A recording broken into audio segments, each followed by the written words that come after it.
America અને પાકિસ્તાનની વધુ જરૂર છે. આ વાત 1947માં આઝાદી પછી મોહમ્મદ અલી જિન્નાએ પત્રકાર માર્ગરેટ બર્ક વ્હાઇટને આપેલા એક ઇન્ટરવ્યુમાં કહી હતી. ઘણી વખત અમેરિકા પાકિસ્તાનની સાથે ઉભું રહેતું જોવા મળ્યું છે. જેમ કે 1965ના યુદ્ધમાં અમેરિકાએ પાકિસ્તાનને મોડર્ન હથિયારો આપ્યા અને ભારતના ઘઉં પણ રોકી દીધા. 1971ના યુદ્ધમાં જ્યારે પાકિસ્તાન હારવા લાગ્યું તો અમેરિકાનું 7મું ફ્લીટ દબાણ બનાવવા માટે બંગાળની ખાડીમાં પહોંચ્યું. હવે ટ્રમ્પ પણ ભારતને વારંવાર ઉચ્ચ ટેરિફની ધમકી આપી રહ્યા છે, જ્યારે પાકિસ્તાની સેના પ્રમુખ સાથે તમામ પ્રોટોકોલ તોડીને લંચ કરી રહ્યા છે અને ડીલ પર ડીલ સાઇન થઈ રહી છે.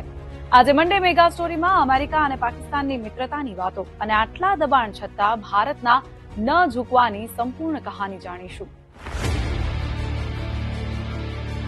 પાકિસ્તાન અને અમેરિકાની મિત્રતાની કેટલીક વાતો જાણીએ. જેમ કે વિભાજન પહેલા જ અમેરિકાની બાજુમાં ગયેલા જિન્ના. ભારત પાકિસ્તાનના વિભાજન પહેલા જ દુનિયા બે જૂથોમાં વહેંચાઈ ગઈ હતી.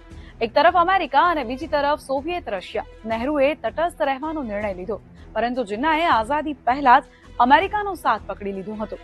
હુસૈન હક્કાનીની પુસ્તક મુજબ મે 1947માં જિન્ના અમેરિકન અધિકારીઓને મળ્યા અને કહ્યું, હિન્દુ સામ્રાજ્યવાદને રોકવા અને રશિયન આક્રમણનો સામનો કરવા માટે પાકિસ્તાન જરૂરી છે.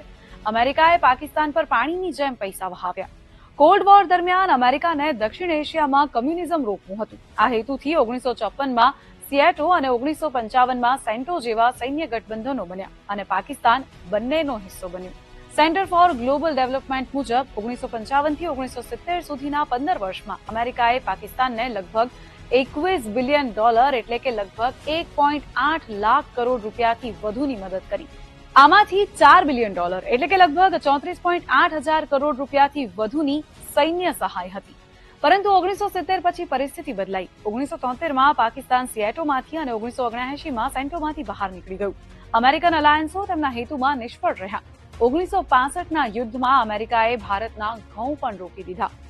1965ના યુદ્ધમાં પાકિસ્તાન પાસે M47 અને M48 જેવા advance American patent tank, F-104 star fighter અને F-86 Sabre jet fighter plane હતા.